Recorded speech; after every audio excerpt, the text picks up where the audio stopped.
As a personal trainer, I know that injuries happen, and it can happen totally unexpectedly. I was having a great day before I got my foot injured. I didn't feel like I was fatigued or that I was pushing my body too hard.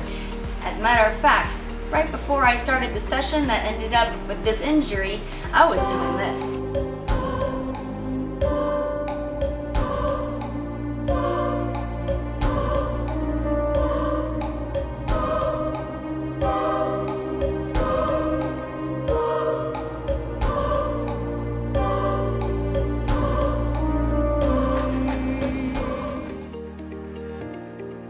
I was having a great day, and I didn't feel like I was pushing myself too hard or anything, but sometimes accidents happen.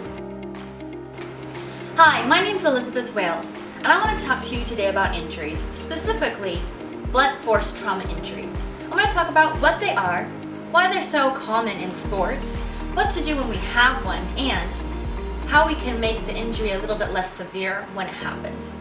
So first of all, what are blunt force trauma injuries? Blunt force trauma injuries are different than penetrating trauma injuries in that they don't break the skin. They are a type of injury where our bodies collide with something, causing damage at different levels. A blunt force trauma injury will at least cause rupture to capillaries underneath the skin, what we call a bruise. But we can also have contusions on the ligaments and tendons, muscles and tissues underneath that, and a severe blunt force trauma injury can cause fractures in the bone as well as bones to break. I was practicing an exercise with a pole like this, only steel and about 20 pounds. My fingers fumbled and I dropped the pole vertically on top of my foot, right on top of all of those little bones, causing a blunt force trauma injury. Blunt force trauma injuries are very common, and the best thing for us to do is to acknowledge that we are at risk of a blunt force trauma injury when we're doing most sports, and to try to be as careful as we can. Do things like warm up beforehand, do some stretching. But sitting on the couch is dangerous too. When we sit on the couch, we are putting ourselves at risk for type 2 diabetes, heart disease, stroke, increased risk of cancer, and the list of chronic diseases go on and on. So we live life and we acknowledge that there's things that happen like this to us. The next thing I want to talk about is when we have a blunt force trauma injury, what do we do? As a personal trainer trained by the National Academy of Sports Medicine, I use the acronym R.I.C.E, R-I-C-E, to help me remember what to do when I or a client has a sports injury. So the first letter in the acronym R.I.C.E is rest. We need to stabilize the injury. The second letter is ice. When we first get injured, we usually have some swelling. Swelling helps the body to push the nutrients through the fluid into that area for it to start healing and repairing. It also helps the tissue that's been damaged to be pulled away. Dead cells can cause problems as they become a waste product in that area of the body. However, we can have too much swelling, and that will make it where our anatomy is contorted and it prevents us from healing properly. So yes, we do allow our bodies to swell. It's not something that we should be afraid of, but we do want to decrease the swelling as quickly as possible, help that process move along. So the second part in the acronym R.I.C.E is ice. I have my favorite ice, and they are the green peas, because they are flexible and I can kind of shape it around the injury. The third letter in the acronym R.I.C.E is compression. This is also to help stabilize and decrease swelling in the area. So I have my foot wrapped in an ACE bandage, so that way it is stabilized. It's not going to be moving around a lot, preventing it from healing. The last letter in our acronym R.I.C.E is elevate.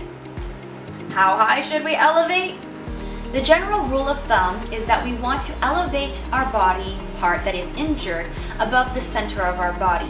The lymphatic system helps us to regulate the disbursement of the fluid buildup. So if you can elevate your foot above your pelvis where the lymphatic system is, that's going to help circulate that fluid out of your body. If your hand is injured, you want to elevate it so it will circulate down and out just like that. Again, like if you're laying down and you have a head injury, you want your head elevated. It just helps the swelling to circulate out. So those are the 4 things to remember to do when we have a sports injury. First, rest. Second, ice. Third, compression. And fourth, elevation. As anyone who loves pushing themselves physically knows, we're constantly questioning that line of how hard we can push ourselves and how much our bodies can take. We need to listen to our bodies. We also need to recognize that if we get injured, it doesn't mean that we did something wrong. It just happens sometimes. Do we learn from it? Absolutely. Are we going to try to do it better next time? Yes. Next time I'm going to hold on to that pole a little harder and make sure I'm more careful with my grip when I put it down. Absolutely. And how long after the blunt trauma injury do we have to rise? How long do we need to rest, ice, compress, and elevate? Well, the doctor told me that it's going to be a matter of me listening to my body and likely a couple of weeks before I am training at my full level again. For other people, depending on the severity of the injury, it could be several weeks to several months. But what's really important is that during that time, you listen to your body first of all, and that you get your body the nutrients it needs to rebuild that area. And in order to get that area to have those nutrients, we need to make sure that area is being circulated. So if there's an injury on the arm and you can circulate the blood by doing some light movements that do not cause pain, that's a good thing. For my foot, I'll be doing a lot of foot massages with essential oils that will help the circulation throughout my body. But just don't give up if you have been injured. Let your body heal and continue to exercise the rest of your body. Since it is only my left foot, I'm going to be keeping my exercises up as much as I can with my core and upper body. I am definitely planning to do upper body strength training, and even with my foot injury, I can still do flexibility training, which will help with the circulation and make sure that the muscles in the rest of my body will stay strong and not atrophy. Finally, we want, when we have an impact injury, our body to have as least injury as possible. So how do we help our bodies to not be injured at a deep level when we have those impact injuries? So we want our bones to be as flexible and as sturdy as possible. So when the 20-pound staff falls on the top of your foot on all those little bones, your bones will flex and not break. There are 2 things that are important for our bone health. First of all, our nutrition, and second of all, our activity. Nutrition is so important for all of our health, but specifically for our bones. First of all, we want to be getting enough protein. The protein gives our bodies the amino acids, and this is the building blocks for our body's structure and muscles. Second of all, we want to make sure we're getting enough calcium and vitamin D. We need them together so that way we can absorb the calcium best. And then of course we have to be active.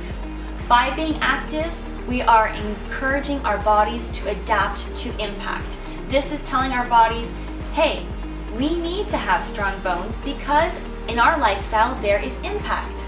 So as you can imagine, a small impact of jumping, small impact of hiking, these things are going to encourage our bones to become denser. And so when there's a larger impact, like your staff falling on your foot, there's going to be bones that are stronger and more elastic and can take the impact, the blunt force injury, without the bones breaking. Thank God. I hope that you never have a penetrating injury, blunt force trauma injury, or any kind of injury in your training.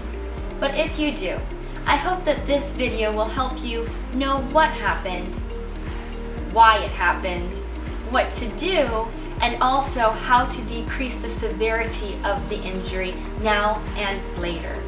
And I hope that you have a great day. Hey, and if you enjoyed this, then please like, share, and subscribe to this channel.